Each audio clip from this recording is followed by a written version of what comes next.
My brother had been called many things by the time he was 34, the iron-fisted Duke, the grim Lord of Kestrelmore, and once by a widow he'd refused to dance with, that dreadful, relentless man. But I never once heard anyone call him lucky, until the morning a bolting carriage horse threw a nursemaid into his arms and undid him completely. I was there. I saw the whole disaster unfold from the mounting block, and I have dined out on the story ever since, though Julian threatens to disinherit me every time I tell it with the embellishments it deserves. It began, as these things so often do, with a horse who did not wish to be caught. We were at Ashworth Park, the country seat of Lord and Lady Ashworth, for what was meant to be a quiet fortnight of shooting and correspondence, and the particular boredom that only a well-run English house party can produce. Julian had come because our mother insisted a Duke of 34 ought to be seen in company that included marriageable young ladies, and Julian had agreed because refusing our mother required more energy than he currently possessed for anything but estate ledgers. I had come because Julian is my brother and someone has to keep him from terrifying the footmen. The stable yard at Ashworth Park was a handsome square of raked gravel and ivy-softened brick, and it was there, on our third morning, that a gray gelding named Merritt decided he had had quite enough of being led in tight circles by a groom with cold hands. He reared, snapped his lead, and bolted straight across the yard toward the one place a half-dozen kitchen maids and a laundry cart had inconveniently gathered, and toward Miss Eleanor Vane, who was crossing the yard at that exact moment with a small girl's forgotten bonnet in one hand, and absolutely no warning that her life was about to change. I did not know her name yet.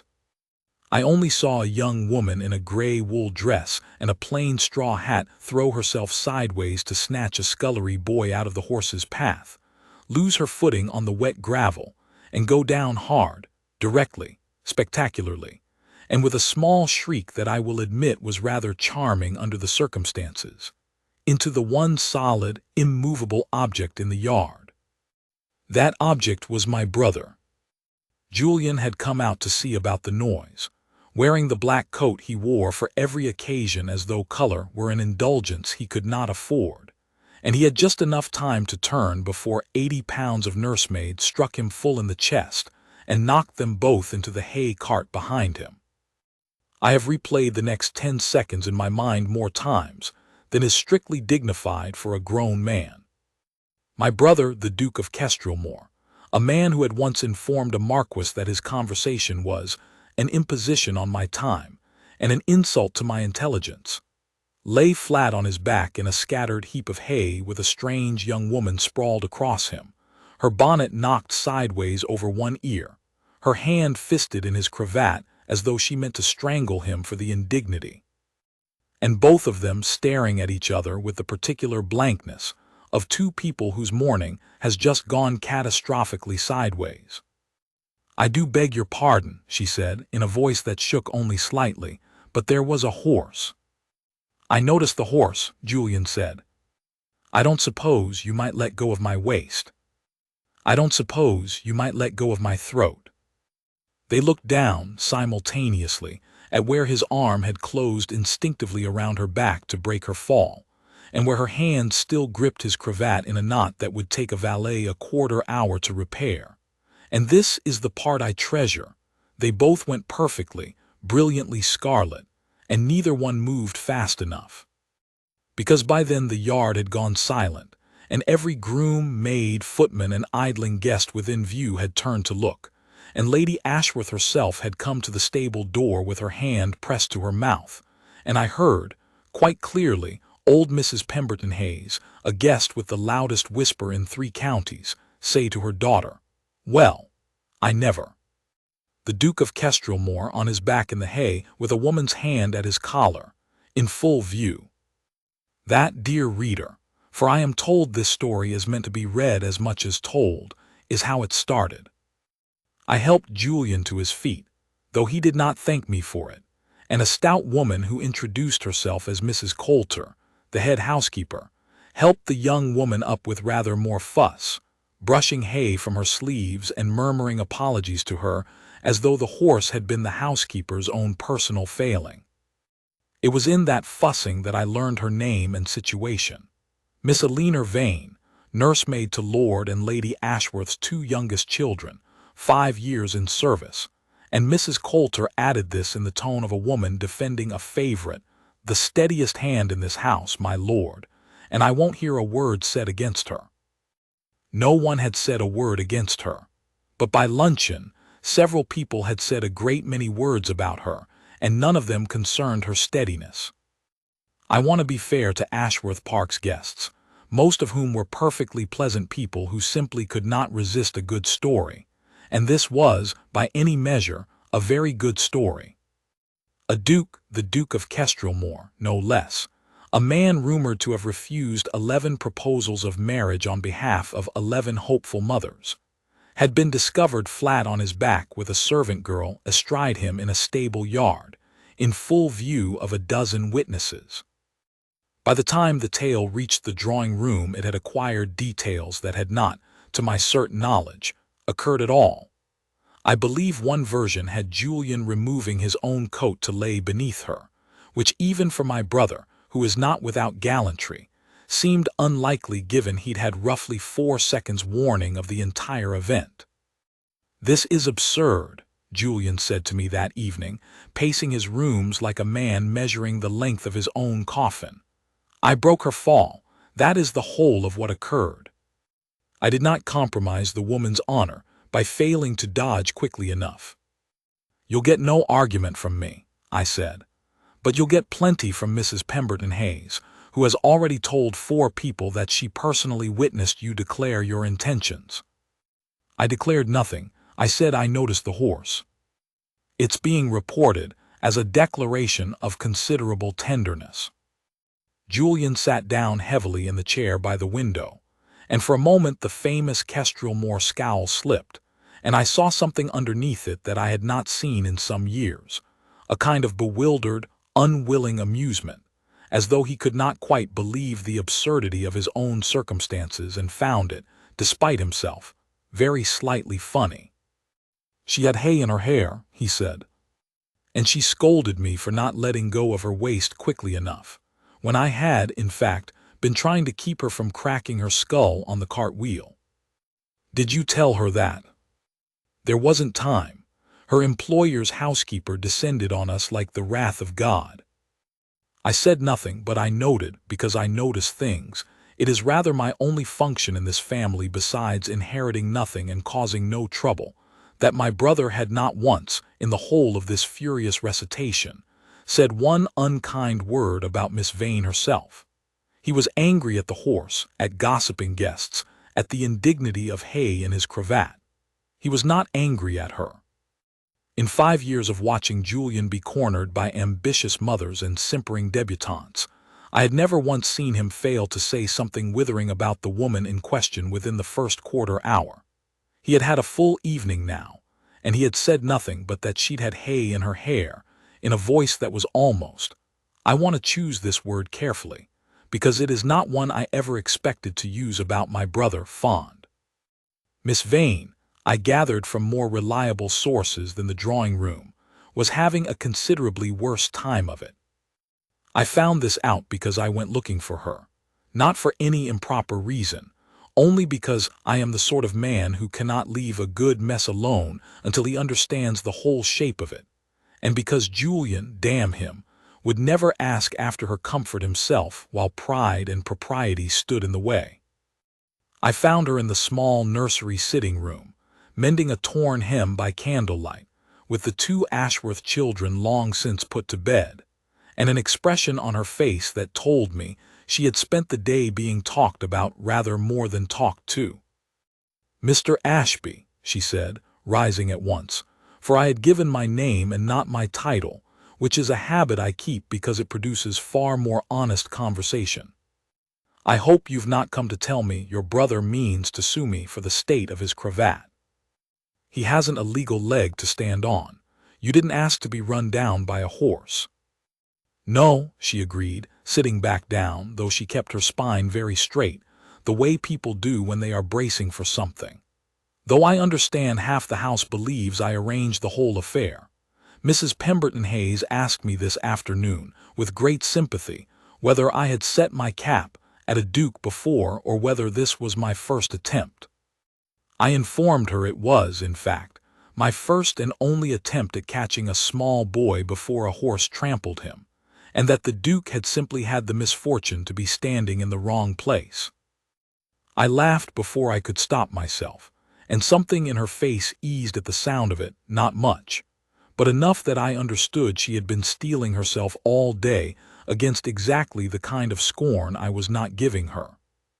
"For what it's worth," I said, "my brother has spent the evening more troubled by his ruined cravat than by any suggestion of scandal. I don't believe he thinks less of you for it." "He needn't think anything of me at all," she said, with a briskness that did not entirely convince me. "I am a nursemaid, Mr. Ashby. In a fortnight this house party will end. Your brother will return to his estate, and I will return to minding Master Tom and Miss Alice, and no one outside these walls will remember that a duke once fell over in a stable yard." I did not tell her that I doubted this very much, because I did not yet know how right I was. The trouble was Lord Ashworth's aunt. Lady Vanstone was 71 years old, deaf in one ear, sharp as a blade in both eyes, and possessed of the particular moral authority that comes from being the oldest and most censorious woman in any room she enters. She had not witnessed the incident in the stable yard, but she had heard 4 contradictory accounts of it by dinner, and she summoned Lord Ashworth to her rooms that very night to inform him, in the voice of a woman laying down law from a mountain-top, that a duke had been discovered in a compromising position with a servant of this house, that the matter could not simply be allowed to pass as an amusing accident, and that if Lord Ashworth valued the reputation of Ashworth Park, he would see the matter resolved properly, meaning, in Lady Vanstone's vocabulary, a wedding, and quickly. I met Lady Vanstone myself that same morning, quite by accident, in the long gallery. She stopped me with her cane laid crosswise against a door-frame, the way a woman stops a carriage she intends to search, and looked me over as though I were a bolt of cloth she was deciding whether to buy. "You are the Duke's brother," she said. "It was not a question. Tell him from me that a man of his rank does not roll about in the hay with servants and then shrug the matter off as an amusing accident. Your brother will marry her, and he will marry her before Michaelmas, or I will see to it that no drawing-room in London receives either of you again." I did not care for her tone, and I liked it a good deal less when I understood that she had already dispatched her letters before ever troubling herself to learn whether Julian objected to marrying Eleanor at all. I said as much to him that evening, expecting him to share my indignation. He surprised me. "Let her have her verdict," he said. "She has arrived, by the ugliest possible road, at the one conclusion I had already reached on my own account. I merely required Lord Ashworth's visit to admit it to myself." Lord Ashworth, a mild man who valued peace above almost everything, came to Julian the next morning looking as though he would rather have faced the horse himself. "I want you to understand," he said, twisting his hands, "that I don't for one moment believe either of you did anything improper. But my aunt has taken up the matter, and my aunt, once she takes up a matter, does not set it down again. She's already written to 3 of her correspondents in town. If nothing is done, Your Grace, I fear the story will travel a great deal further than this house party, and it will not travel kindly. Not to you, who can weather it, but to Miss Vane, who cannot. A nursemaid's reputation is the whole of her livelihood. If she's marked as a woman who compromised a duke and got nothing for it but scandal, no respectable house will hire her again." I watched my brother's face while Lord Ashworth said this, and I watched the exact moment the amusement went out of it, and something harder and more decided took its place. Not resentment, as I half expected, but a kind of grim, immediate resolve. The same look he wore when a tenant's roof needed mending before winter or a steward's account needed correcting before it did more damage. "Send for Miss Vane," Julian said. "I won't have her ruined for the crime of saving a child from a runaway horse." I want to pause here and say something in my brother's defense, because I have told this part of the story to friends who assume Julian offered for her purely out of a sense of ducal obligation, the way a man pays a debt he never meant to incur. That is not what I saw. I saw a man who had spent 5 years being pursued by women who wanted his title, and avoided by women who found him too forbidding to approach, suddenly presented with a woman who had scolded him for the placement of his own hands while flat on her back in a hay cart, and who had, by every account I gathered afterward, been more concerned in that first frantic moment for the scullery boy than for the Duke she'd landed on. Julian did not offer for Eleanor Vane merely to save her reputation. He offered for her, I believe, because some unguarded part of him had already decided, somewhere between the stable yard and Lord Ashworth's mild, worried face, that he did not want the story to end with her walking away. He did not say any of that to her, of course. When she came, pale and composed and clearly braced for dismissal rather than a proposal, he said the sort of thing an awkward man says when his heart has outrun his tact. "Miss Vane," he said, standing very straight as though addressing a tribunal, "it appears our unfortunate collision has placed your situation in this house in some jeopardy, through no fault of your own. I am prepared to offer for your hand in marriage, to put the matter beyond gossip's reach, and I give you my word I will make no further demand upon you than that.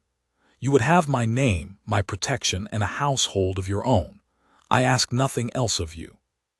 It is, I will admit, one of the least romantic proposals in the recorded history of the English aristocracy, and I told him so afterward at considerable length. But Eleanor, I had begun in my own mind to call her Eleanor by then, though I had no right to, did not seem to expect romance. She seemed, from what she told me much later, to expect exactly what she got. A decent man doing a decent thing in the only stiff, dutiful language he had available to him. "Your Grace," she said, "you owe me nothing. I threw myself into your chest. If anyone ought to apologize and offer restitution, it is I, and I have very little to offer beyond an apology, since a duke's ruined dignity is rather beyond a nursemaid's wages to repair." "You saved a child's life," Julian said. "I would not have you punished for it." "I would not have you married for it," she returned, "which strikes me as a great deal worse than a ruined cravat." I watched my brother's mouth twitch, actually twitch, toward a smile, in the middle of what both of them clearly regarded as a grim negotiation, and I understood, with the sudden clarity of a man watching a card trick he's finally worked out, that this was not going to be the dutiful, joyless arrangement either of them expected it to be. "Then let us call it a fair trade," Julian said. "Your reputation for my peace. Lady Vanstone will write no more letters, Lord Ashworth will sleep easier, and you will have the running of Kestrelmore, which I am reliably informed by my brother is a house badly in want of a woman who knows what she's about." "I know how to manage a nursery," Eleanor said. "I have never managed an estate." "Neither had I until I was made to," Julian said. "One learns."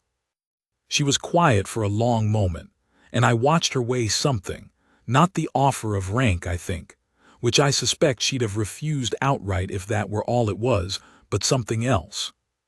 Later she told me it was this. She had spent 5 years being invisible in great houses, competent and useful and utterly unremarked, and here was a man offering her a life in which she would never again be unremarked, and the strangeness of that, the sheer size of it, frightened her rather more than the scandal did. "I have conditions," she said finally. Julian, who had not expected conditions from a woman he'd assumed would either weep with gratitude or refuse him outright, blinked. "Name them." "I will not be paraded as a curiosity for having caught you. I will not have my former situation spoken of as a disgrace, not by you, not by your family, not by anyone under your roof. And if this marriage is to happen, it will happen because you have decided you can bear my company at breakfast for the next 40 years, not merely because your pride cannot tolerate gossip. I have never, before or since, seen my brother look so thoroughly assessed by another human being, nor so pleased about it. I believe I can manage breakfast, Julian said. You scolded me for the placement of my own hands while lying in a hay cart. I begin to suspect I will never be bored again. That, Elinor said, was not a compliment I intended to pay you. I shall take it as one regardless. And so it was decided, in roughly the time it takes to argue over the price of a horse, that the Duke of Kestrelmore and his nursery maid would marry. She for the sake of her name, he for reasons he was not yet honest enough with himself to state plainly, and both of them, I think, already a little curious about what they had gotten themselves into. Lady Vanstone declared herself vindicated. Mrs. Pemberton Hayes declared herself unsurprised, having seen it coming from the first moment, which was a bald untruth, since she had spent the previous evening declaring the entire affair a disgrace. Lord Ashworth wept with relief and immediately doubled Elinor's final wages as a wedding gift, which I thought showed excellent sense. And Julian and Elinor, thrown together now by necessity rather than accident, began the strange, careful work of becoming something neither of them had planned to be to the other. The engagement lasted 6 weeks, which is not long by the standards of the ton, but felt, to those of us watching, like watching a very slow and very satisfying fire catch. At first they were painfully correct with each other.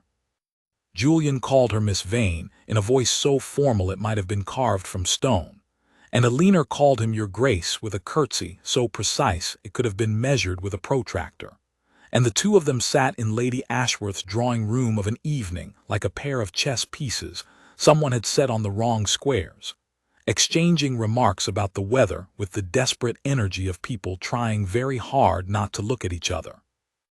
It was Master Tom, aged 7, who broke the ice, entirely without meaning to. Elinor had continued in her post through the engagement, at her own insistence. She would not, she said, abandon her charges mid-quarter for the sake of appearances, and Lord Ashworth was only too glad to have her stay.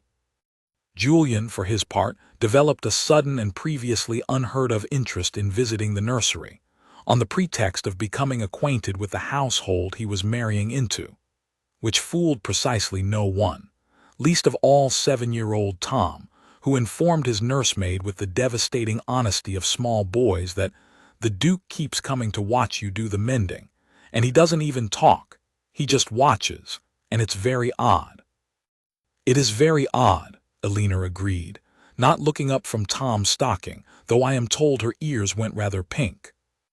I like him, though, Tom said. He let me hold his pocket watch and told me the story about the horse. He said you weren't scared at all, not even a little, and that's why he likes you. There was a silence in the nursery. Elinor told me later of the sort that could have been cut with a knife, and Julian, who had indeed been sitting in the window seat pretending to read a newspaper he was not reading, did not deny it, look away, or make any of the excuses a more careful man might have made. He simply said, "It's true. You weren't afraid. You were only thinking of the boy." "I was afraid," Elinor said. "I was afraid the whole time. I simply didn't have leisure to show it." "That," Julian said, "is rather braver than not being afraid at all." Tom, satisfied that he had said something clever, returned to his toy soldiers, entirely unaware that he had just handed his nursemaid the first genuinely tender thing the Duke of Kestrelmore had said to her since the hay cart. Elinor told me she had to leave the room shortly afterward on the pretext of fetching more thread, and that she had stood in the corridor for a full 2 minutes with her hand pressed to her chest before she trusted herself to return. From that afternoon, something between them loosened. I noticed it first at dinner, where Julian, a man who could sit through an entire meal in stony silence if the company bored him, began, unaccountably, to seek out Elinor's opinion on everything from the state of the roads to the merits of a particular novel Lady Ashworth had been pressing on the ladies of the house. Eleanor, for her part, stopped curtsying like a woman reporting for inspection and began, instead, to argue with him, which I believe delighted Julian more than any amount of deference could have. "You cannot possibly believe," I heard her say to him one evening, over the ruins of a game of cards neither of them was any longer paying attention to, "that a man's worth is measured by the size of his estate." "I did not say that," Julian said. "I said a man's estate reflects his character, in that a well-run estate suggests a well-ordered mind." "Then Kestrelmore must reflect a mind in a state of perpetual crisis, since your brother tells me your account books are a disgrace, and your steward threatens to resign twice a year." I choked on my wine. Julian did not so much as glance at me, though I knew I would hear about this betrayal later. "My account books," he said, with the dignity of a man defending something indefensible, "are merely idiosyncratic." "Your account books," Eleanor said, "are the reason I have already decided I shall be reviewing them myself within the month of our marriage, Your Grace, whether you like it or not." "I look forward to it," Julian said, "and I want the reader to understand that my brother, a man who had once made a cabinet minister apologize for interrupting him, said this with something perilously close to a grin." Somewhere in the third week, Julian invited Eleanor and the Ashworth children to see Kestrelmore itself, on the pretext that a woman about to become its mistress ought to know what she was inheriting. I was invited along as chaperone, a role I performed with great seriousness by riding a quarter-mile behind the carriage, and arriving, conveniently, after the interesting part of the tour had already occurred. What I heard about afterward was this. Julian had walked her first through the state rooms, all chill marble and ancestral portraits glowering from gilt frames, reciting each room's history in the flat voice of a man reading an inventory, until Eleanor said, "Your Grace, I begin to think this house has never once been comfortable in its life," which stopped him mid-sentence in front of a portrait of our great-grandfather. "No one has ever accused Kestrelmore of comfort," Julian admitted. "Then it is a very fine house and a very poor home," Eleanor said, "and I intend to do something about that if you'll permit it." He led her after that down a back stair to a smaller, sunnier parlor that had been our mother's morning room before she died, shut up for years under dust sheets, and pulled one sheet back himself to show her the worn, comfortable chairs, the faded chintz, the window over the home paddock where Julian and I had once staged entire imaginary battles. "This was the only room in the house that ever felt lived in," he said. "I don't know why I never open it." "Because you have spent 5 years alone in a house built for a family," Eleanor said, not unkindly, "and a man alone does not need a morning room. He needs an office, and enough silence to avoid thinking about the rest of it too closely." "You have known me a fortnight," Julian said, his voice losing its careful formality entirely, "and you have already diagnosed me more accurately than my own mother managed in 30 years. I have minded children for 5 years, Your Grace. I have grown very good at recognizing the ones who are lonely and pretending otherwise. It was, Eleanor told me later, the first moment she let herself imagine actually living in that house, not as a trade for her reputation, but as a woman choosing to fill its empty rooms. And it was, Julian admitted separately, the first moment he understood he had stopped thinking of the marriage as a rescue and started thinking of it as a stroke of good fortune he did not intend to question too closely, for fear it might evaporate. It was around the 4th week of the engagement that I began to notice the quieter moments, the ones that were not for an audience. I came upon them once in the Ashworth Park Gardens, where Eleanor had taken the children for their afternoon walk and Julian had, as had become his habit, found some pretext to join them. I watched from a distance as little Alice, not yet 4, tired of walking and lifted her arms to be carried, and Julian, the relentless Duke, the iron-fisted Duke, A man whose own tenants spoke of him in tones of careful respect bordering on fear, picked her up without a moment's hesitation, and settled her on his hip as though he had been doing it his whole life, while Alina watched him with an expression I can only describe as thunderstruck. "You're very good with her," she said, when he fell into step beside her. "I had a brother," Julian said, nodding at me where I trailed behind pretending to examine a hedge, "who required a great deal of carrying as a boy. I am well practiced." "I do not require carrying," I called out, with as much wounded dignity as I could summon, and Alina laughed, a real laugh, unguarded, the kind she had not yet allowed herself in front of him. And I saw Julian's whole face change at the sound of it, soften into something I had genuinely never seen on him before, not once in 34 years, and I understood in that moment that whatever this marriage had begun as, it was no longer merely a fair trade struck to satisfy Lady Vanstone's sense of propriety. There was, in that same stretch of weeks, a small supper given by Lady Ashworth for the neighboring gentry, meant to reassure the county that the engagement was a perfectly respectable turn of events. I watched with interest to see how Alina would manage a room full of people who had known her only as a servant, and now had to address her as the future Duchess of Kestrelmore. She managed it by refusing to pretend to be someone she was not. When a stout squire's wife asked, with poorly disguised curiosity, whether she found it strange to be waited upon after years of doing the waiting herself, Alina answered that she found it stranger still to watch footmen fumble a task she could have finished in half the time, and that she fully intended to embarrass the staff at Kestrelmore by knowing exactly how hard their work was. "You cannot possibly mean to interfere in the running of the house," the squire's wife said, faintly scandalized. "I mean to run it well," Alina said, "which I understand is a novelty in some circles."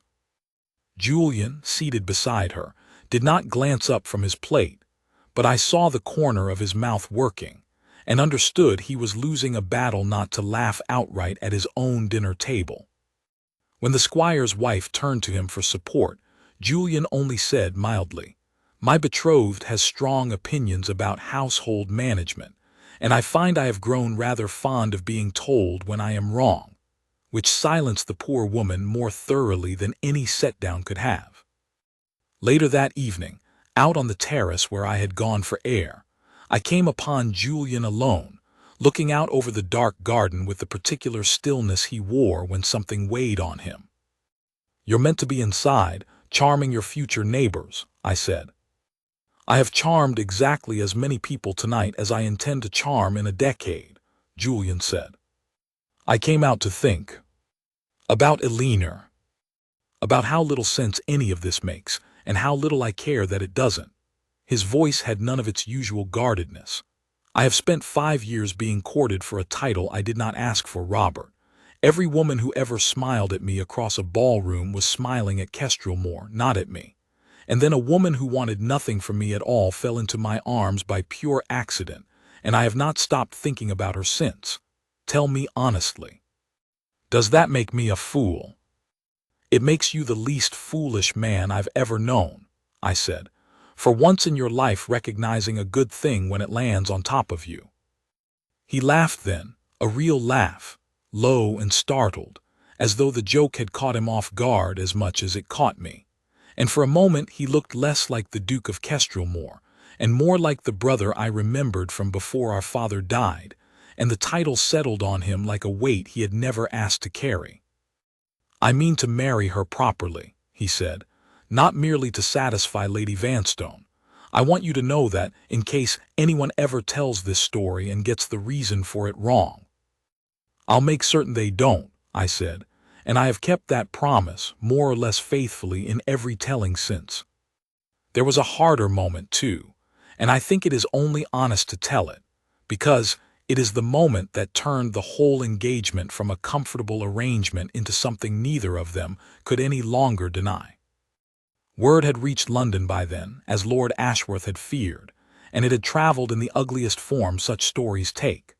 A scandal sheet, the sort of publication that exists solely to make its readers feel superior to better people than themselves, printed a paragraph suggesting that the Duke of Kestrelmore had been entrapped by a servant of low cunning and lower birth, who had engineered her fall to secure a title she had no right to.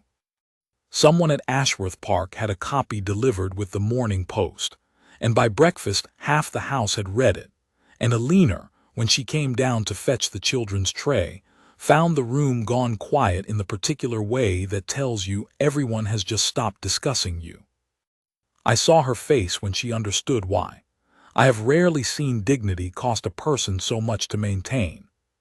She did not weep, not then. She thanked the footman for the tray, gathered it, and left the room with her spine as straight as a rod, and it was only Julian who rose from his chair so fast it nearly went over and followed her out. I did not hear what passed between them in the corridor. That conversation belonged to the two of them, and Alina only told me the shape of it years later, over Christmas, when she'd had enough wine to be generous with the memory.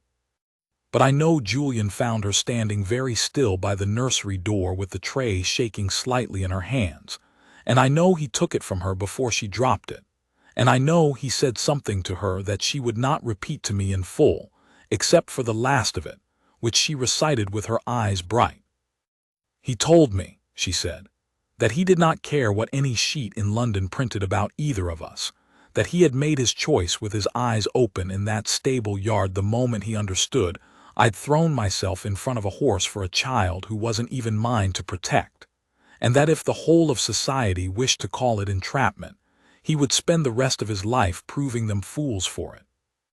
And then he said she stopped, and I watched her collect herself before she could go on. He said, "I don't let go of what falls into my hands, Miss Vane. I never have. Ask anyone who has tried to take anything from me. I do not intend to start with you." I have needled my brother mercilessly about the theatrical quality of that line ever since, and he has never once denied saying it, which from Julian is as good as a signed confession that he meant every syllable. Whatever else that scandal sheet accomplished, it accomplished this. It burned away the last of the careful distance between them. Alina stopped treating the engagement as a debt to be paid and began, visibly, to lean into it, to seek Julian out rather than merely tolerate his seeking her, to tease him at dinner without waiting for permission, to sit beside him in the evenings not because Lady Vanstone's watchful eye required it but because, I think, she had simply begun to want to. And Julian, for his part, stopped being careful altogether. He wrote to his solicitor about settling a sum on her entirely separate from the marriage articles, so that she is never dependent on my goodwill for her own security, which is not a thing a man does for a woman he is merely rescuing from scandal. He ordered the east wing of Kestrelmore, long shut up and dust-sheeted since our mother's day, opened and aired, because Alina had once mentioned, in passing, that she loved a room with a view of open country, and the east wing had the best view in the house. I asked him once during that engagement whether he regretted the manner of it, the accident, the gossip, the forced hand of the whole affair, when he might have courted a bride of his own choosing in the ordinary way, at his own leisure, without a horse or a scandal sheet or Lady Vanstone's terrible letters forcing his hand. Julian considered this for longer than I expected. "I have been introduced to perhaps 40 eligible women in the last 5 years," he said finally, "in ballrooms, at dinners, in drawing-rooms designed expressly for the purpose of introducing me to eligible women, and not one of them ever told me my account books were a disgrace, or scolded me for the placement of my own hands, or thought to ask whether I was afraid of anything at all. It took a bolting horse to put the right woman directly into my arms, because apparently nothing gentler would have worked on either of us. I do not regret the horse, Robert. I have half a mind to put up a monument to him. Lady Ashworth already put him out to a very comfortable retirement in the West Paddock," I said. "You'll have to fight the horse for the honor of gratitude." "I would lose that fight," Julian said, "and gladly." The wedding took place at Kestrelmore at the end of that autumn, in the small stone chapel my grandfather had built, with the leaves turning gold on the beaches along the drive, and the whole village turned out to see their Duke married, because word travels in the country the way it travels nowhere else, and everyone for 20 miles had heard some version of the stable-yard story and wanted to see its ending for themselves. I stood beside my brother as he waited for her, and I watched him, a man who did not fidget, who did not pace, who had faced down furious tenants and furious ministers with the same unmoved calm, twist his gloves in his hands like a boy waiting for exam results. And I thought, not for the first time, how strange and how right it was that the woman who finally undid the relentless Duke had done it not with beauty or fortune or any of the currencies his world usually traded in, but by falling into him, quite literally, at the worst possible moment, and refusing ever after to let him get away with being anything less than honest. Mrs. Coulter came, at Aliner's particular invitation, all the way from Ashworth Park to see her married, and wept so thoroughly through the service that Lord Ashworth had to lend her his second handkerchief. Tom and Alice sat in the front pew, scrubbed and solemn, until Tom leaned over to inform his sister, in a whisper that carried a good deal further than he intended, that the Duke had let him hold his pocket watch, and was therefore, in Tom's considered opinion, the best Duke there has ever been. Even Lady Vanstone attended, seated near the front in a hat the size of a small cartwheel, watching the proceedings with the air of a woman half expecting to find fault on principle. She found none. When the vicar pronounced them married and Julian, forgetting himself entirely, kissed his bride with a thoroughness that made Lady Ashworth laugh outright and Mrs. Pemberton Hayes reach hurriedly for her fan, I saw Lady Vanstone dab once at the corner of her eye with a gloved finger, and pretend, when she caught me looking, that a speck of dust had troubled her. When Aliner came up the aisle, in a gown of pale gold that Lady Ashworth had insisted on gifting her, for I shall never forgive myself if the woman who saved my son goes to her wedding in borrowed lace. She was not pale, or trembling, or any of the things brides are meant to be in the stories Lady Vanstone preferred. She was smiling faintly at some private joke, and when she reached Julian and he leaned down to murmur something to her that I did not catch, she laughed out loud in the middle of the church, an unguarded, delighted sound that made the vicar lose his place, and half the congregation smiled despite themselves. I asked her afterward what Julian had said to make her laugh at her own wedding. He told me, she said, that he had checked, and there was, in fact, no horse anywhere on the premises today, so I had no excuse this time for throwing myself into his arms. I would have to do it on purpose. And did you?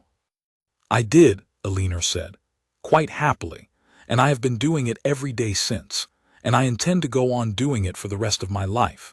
And if anyone ever tells you, Robert, that our marriage began with a scandal, you tell them it began with the bravest, most ridiculous, most wonderful accident of my whole life, and that I would let that horse loose in that yard again 100 times over, because it ran me straight into the one man in England steady enough to catch me, and never once think of letting go. Lady Vanstone, for her part, never did quite forgive the marriage for turning out happy. I believe she had wanted a chastened, dutiful union she could take credit for engineering, and instead got a household so plainly content that her letters lost their sting within the year, though she never stopped claiming, at every family gathering thereafter, that none of it would have happened without her intervention. Julian lets her believe it. It costs him nothing, he says, and it keeps her from meddling in anyone else's stable yard. They have been married 11 years now. Kestrelmore's account books have never been in better order, since Aliner made good on her threat within the first month, and has kept the ledgers herself ever since. The steward has not threatened to resign in nearly a decade. Tom and Alice Ashworth still write to Aunt Aliner, every Christmas, grown taller each year in the little portraits they enclose, and Julian, the relentless Duke, feared across 3 counties for a temper he almost never shows any more, is, by universal agreement of everyone who has watched him with his own children since, the single most besotted father in England, a title he wears, unlike all his others, with unconcealed and undignified pride. I still see them sometimes in the evenings at Kestrelmore, sitting together by the long windows of the east wing with its view of open country, her feet tucked up beside her, his arm along the back of the settee behind her shoulders, neither one saying very much, both entirely at ease in a silence that once, in a stable yard full of strangers, began as the loudest scandal in 3 counties. And I think, watching them, that of all the things a man might hope to say of his own brother, this is the one I am proudest to say of mine, that he was given, quite by accident, the one woman in England who would never let him hide behind his own reputation, and that he had the sense, even flat on his back in a hay cart with his cravat half strangling him, to know exactly what he'd been given, and to never, not for one single day since, let it go.